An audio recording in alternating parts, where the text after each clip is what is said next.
welcome to the Leftovers edition of And They're Off. Steve Haskin, how was the tofu turkey over at your place last week?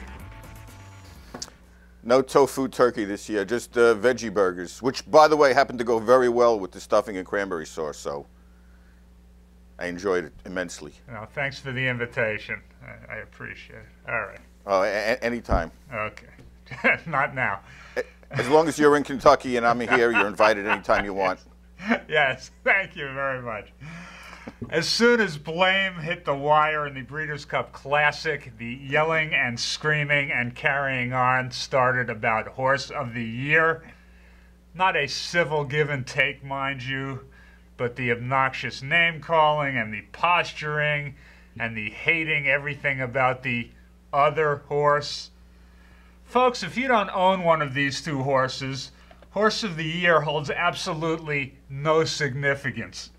Not to you, and certainly not to the horses. And even if you do own one of these horses, Horse of the Year holds no practical significance.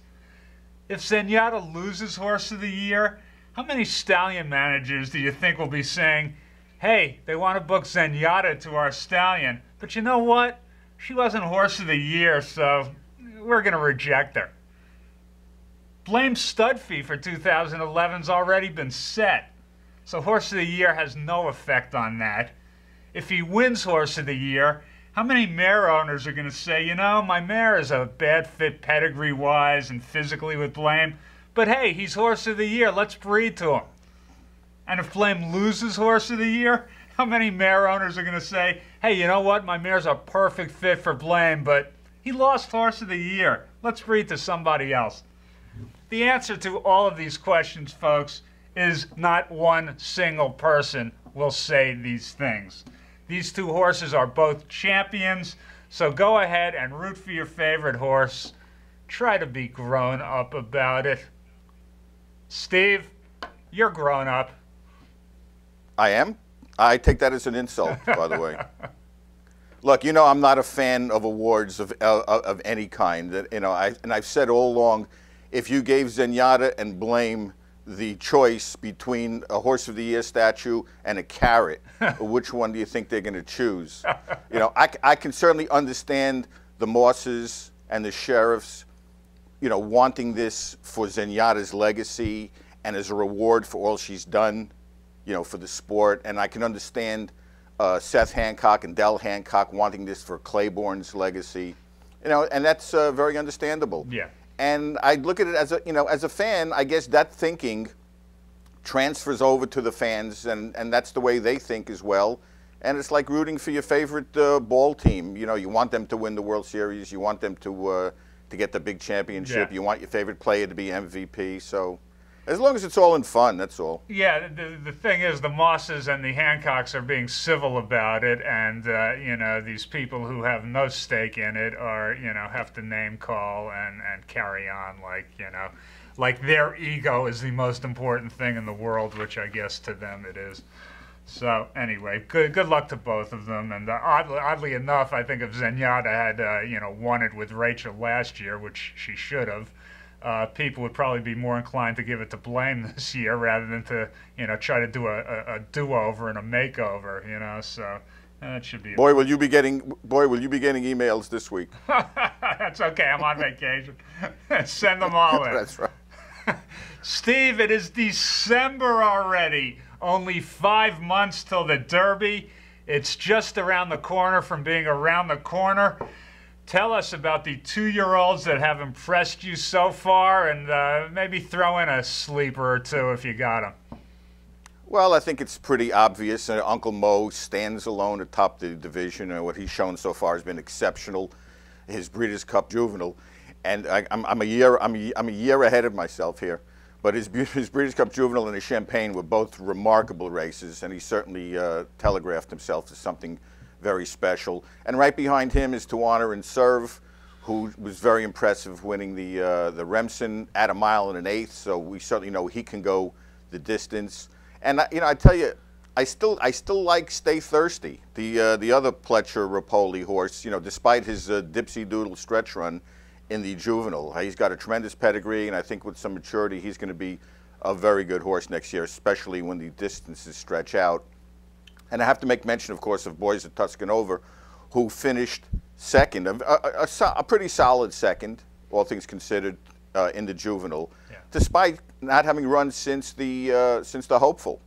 So considering the fact that I think he might have been a little bit short in that race, I think he's definitely a horse to watch. How far he wants to go, I don't know as far as pedigree-wise, but he obviously is a horse with a lot of talent. He finished way, way ahead of the third-place finisher in that race. So, and just a few others, looking at this past weekend, Santiva, the horse that won the Kentucky Jockey Club, kind of intrigues me for the fact that he was trained twice by Kenny McPeak and was in the money both times and was taken away from McPeak and given to Pletcher, who ran him once in the Breeders' Futurity, and he finished second, and he was taken away from Pletcher and given to Eddie Keneally. That's sort of a reverse progression, which, hey, listen, I find that kind of interesting to go from Pletcher to Keneally. So that's a horse that it's going to be very interesting to watch as we go on.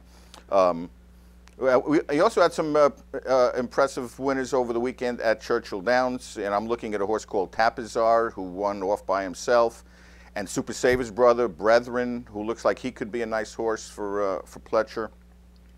And then we've got an interesting horse, okay? We've got a horse named Cool Blue Red Hot, who in his first start got a 96 buyer getting beaten a photo in New York, went to Calder and broke his maiden over the weekend by 3 1/4 lengths. And he's trained by Angel Pena Jr., which I love to see. And this horse is, he's got a decent pedigree, and he's already won around 2 turns, and he's a horse that I think is one to watch down there too. So. 5 months is shorter than you think. We're through the holidays soon, and we'll be hitting the trail. So thank you, Steve, for that early look. And Steve, you mentioned Angel Pena Jr. a moment ago. Isn't the Triple Crown Trail and the Derby itself more interesting these days when we have people like an Angel Pena or Chip Woolley or Gary Studi? Folks like that who are new faces on the trail, doesn't that add a little something to proceedings? It's funny you should ask that. So seeing Angel Pena Jr. with a good 2-year-old really, really made me feel good. And it got me thinking about other longtime New York trainers who I followed over the years, who I would love to see with a Derby horse. And you can make up a similar list in California, in Kentucky, and most anywhere. Now, I don't know how many New York winters Rick Schosberg has endured in his career. Not only did he train major stakes winners, Affirmed Success and Mossflower and As Indicated, he trained one of the most brilliant 2-year-olds ever in Maria's Mon, who unfortunately got hurt at the end of his 2-year-old campaign, and we never got a chance to see him as a 3-year-old. And Maria's Mon did go on to sire 2 Kentucky Derby winners. Rick Schosberg has never run a horse in the Kentucky Derby. John Hurtler was good enough a trainer to come within the width of a quarter crack of training a horse of the year in Slew of Gold. John Hurtler is a terrific trainer. He's never run a horse in the Kentucky Derby.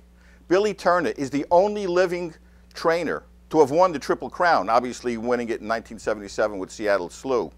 He's never run another horse in the Derby. Are you kidding me? Pat Kelly comes from one of the great racing families. In 1982, he finished second in the Derby with an 18-to-1 shot, Laser Light. That was the only horse he's ever run in the Kentucky Derby.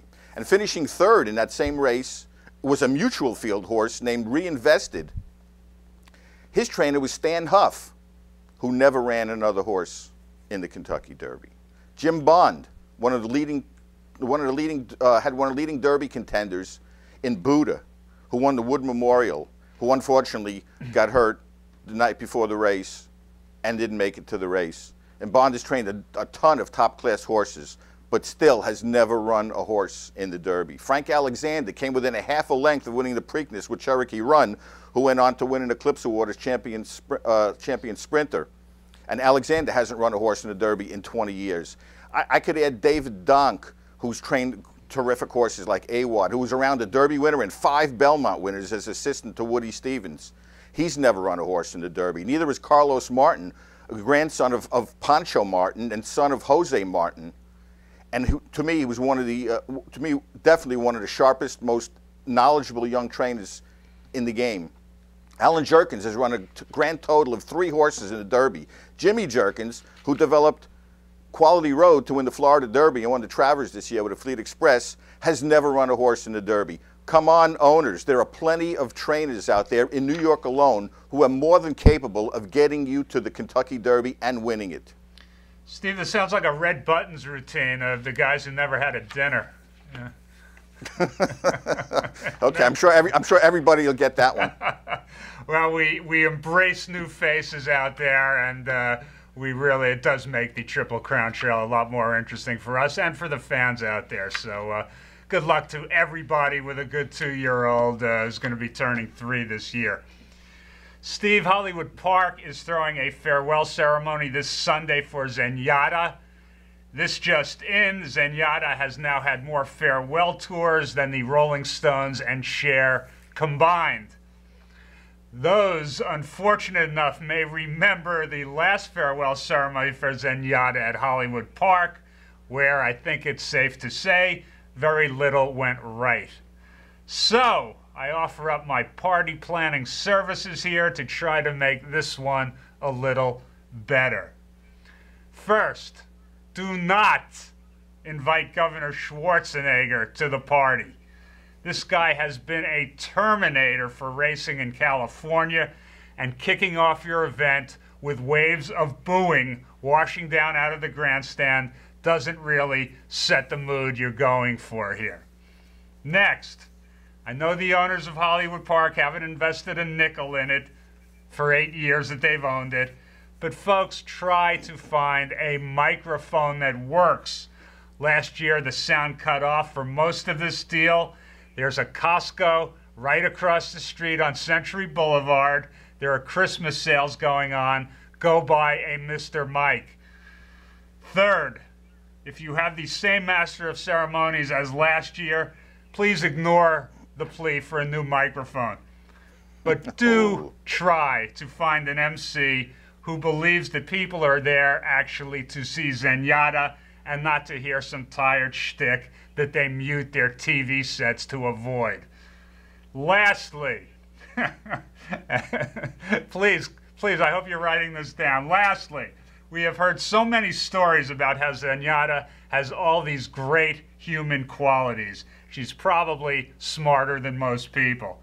So guess what? She knows she was insulted last year when Hollywood Park didn't give her anything at her own ceremony. Not a carrot, an apple, a giant mint. People at Churchill Downs were passing cakes over barbed wire fence to her, and you people gave her bupkis, zilch, nada. She was throwing a fit to get out of there. Hey, guess why? She's the guest of honor. Give her something. Okay. Boy, angry young man today. Come on. She put 8 million people in the seats over there, and they have her standing there like she's a pauper. We'll be giving you something. The next stand they're off in 2 weeks, December the 15th, which will feature our second annual Offie Awards. You do not want to miss that one. Well, even if you want to miss it, don't miss it. We want to thank our viewers. We want to thank our sponsor, Darby Dan Farm. We want to give a special thank you for Stable Boy for getting out of his 6th stall this morning to direct us. Stable Boy, we're all rooting for a quick recovery for you. He's blowing his nose. All right. Doesn't matter. Steve, have a good one. We'll see you at the Offie show in 2 weeks. Yes, I'm looking forward to it. I think it'll be lighter spirits than this one. Oh, we're light as can be. Take care, everybody. Bye-bye.